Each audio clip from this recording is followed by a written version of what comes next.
E agora vamos para a matéria que eu acho que é a matéria mais importante, é o escândalo mais importante da nossa história recente, um escândalo internacional, que é o Twitter Files.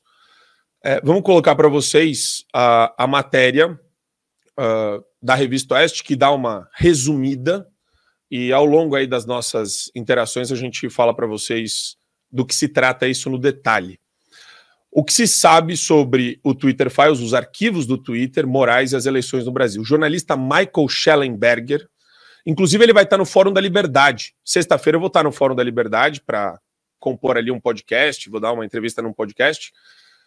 Quero ver se eu entrevisto ele também, se eu marco uma entrevista com ele. O Paulo Figueiredo parece que tem uma entrevista marcada com o Michael Shellenberger também, para falar sobre esse assunto, tá? E ele vai falar aqui no Fio Diário também, e no canal do Paulo Figueiredo Show.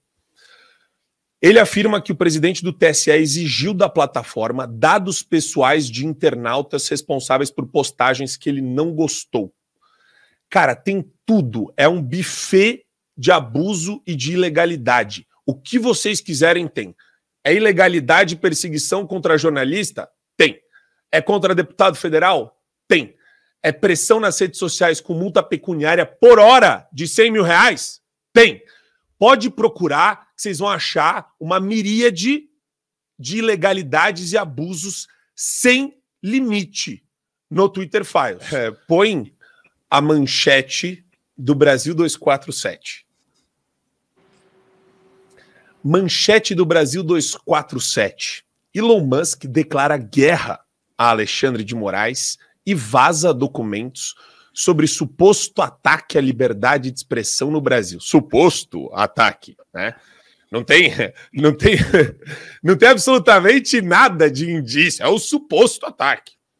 E eles colocam o nome do Elon Musk aqui sem a menor verificação. Eles estão colocando Elon Musk no meio do bagulho aqui sem nenhum vínculo, né? Os documentos surgiram de uma investigação feita de uma reportagem do Michael Shellenberger.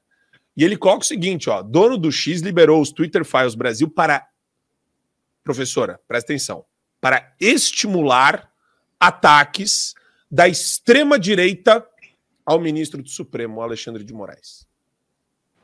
Mas e por que os arquivos estimulariam ataques da direita justamente ao Alexandre de Moraes? Por quê?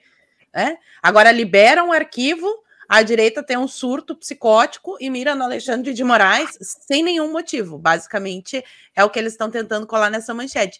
E engraçado que essa manchete, todo mundo sabe que o Brasil 247, inclusive, foi citado nos depoimentos lá das delações da Lava Jato, que teria, talvez, quem sabe, supostamente, relações esquisitas, vamos colocar nesses termos, com algumas empreiteiras que despejavam muito dinheiro em campanhas do PT.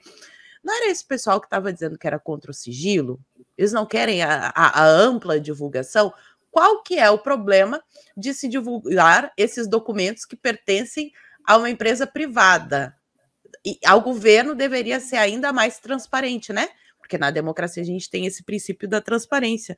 Mas eu fiz algumas anotações aqui, só voltando lá, quando meu microfone estava fechado, que vocês falaram do Alexandre de Moraes, ele falou que é uma lavagem cerebral do mal, porque eu posso supor que ele quer fazer uma lavagem cerebral do bem? Por que lavagem cerebral do mal? Tem alguma lavagem cerebral que é do bem? Seria isso? Ele que seria o responsável por selecionar as notícias que os brasileiros, coitadinhos, tão burrinhos, macaquinhos de smartphone na mão que somos, não sabemos selecionar, né? Então, numa democracia, pressupõe-se que as pessoas têm que ter acesso a todo tipo de informação, que as pessoas tenham igualdade para ter espaços nas redes sociais, que elas possam se manifestar, e aí, de novo, caso aconteça alguma extrapolação, alguma alegação falsa, alguma mentira que vá causar dano a essa pessoa, ela deve ser punida, mas não com uma prisão de 17 anos. Isso daí a gente deixa para quem abusa de mulher, para quem tira a cabeça de criancinha, essas coisas que, por exemplo, o Hamas faz e tantas pessoas do crime organizado fazem aqui no Brasil. A pessoa que causa algum dano com suas palavras, ela deve ser condenada a um direito de resposta de igual tamanho, né? Então, se eu falei mal de um político e foi mentira e ele tem como provar isso, ele vai entrar com pedido de reparação, que seria um direito de resposta nas minhas redes sociais para ter o mesmo alcance que a mentira que foi propagada. Isso aí é que as pessoas já estão tão alienadas que elas não conseguem nem pensar com lógica. Agora vamos diretamente a este escândalo dos arquivos do Twitter Brasil. Vale lembrar que esses arquivos aí, pessoal, eles se referem a antes do Elon Musk ter comprado o Twitter. Inclusive, eu gostaria de ver esses arquivos depois que o Elon Musk comprou o Twitter, porque aí entra o período em que as minhas redes sociais foram derrubadas e provavelmente o período da eleição. Eu não me lembro se o Elon Musk comprou o Twitter antes ou depois da campanha. Se eu não me engano, foi mais ou menos nessa época. Então, eu acredito que tenha coisas, inclusive, ainda mais graves. O próprio jornalista fala que ele ainda está analisando essa documentação. E ali pede dados das mensagens privadas. Então, explica para mim como uma mensagem que eu troco, por exemplo, via direct com o Satye, ou com o Marco Antônio, ou com o Adrilles, ela pode ser um atentado à democracia do país. O que eu converso no meu privado, sem ter nenhuma condenação na justiça, eu não tenho nenhuma organização criminosa, não faço comércio de substâncias ilícitas, não sequestro pessoas, não tirei a vida de ninguém. Eu conversando com o Adrilles no meu Twitter vai ameaçar a democracia do Brasil. Olha o absurdo que é isso.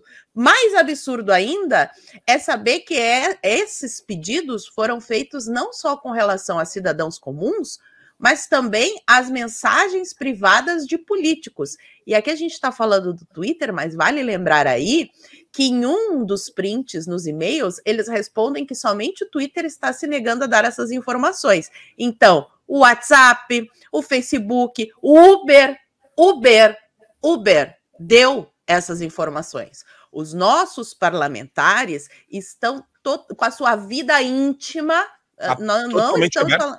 totalmente devassada. E aí, se a gente linkar com esse vandalismo que aconteceu recentemente, eu vou pegar como exemplo o comitê o escritório político do André Fernandes, que eles foram lá, tocaram fogo, foram na frente da casa do Bolsonaro, o Lula dizendo durante a eleição que a militância tinha que ir diretamente na casa dos deputados. Junta todas essas informações e ali, nesses protestos que foi eu não me lembro o nome que eles usaram, mas foi uma desforra, uma coisa assim, não era político do PL, era político do União Brasil, de outros partidos que não são, assim, aquela extrema-direita radical que eles tanto falam. Então, atenção, senhores parlamentares, é o de vocês que está na reta, é a família de vocês, é a casa onde está a mulher e os filhos de vocês, que está na mão desta militância, através das outras redes, porque o Twitter se negou, mas o WhatsApp não, o Facebook não, o Uber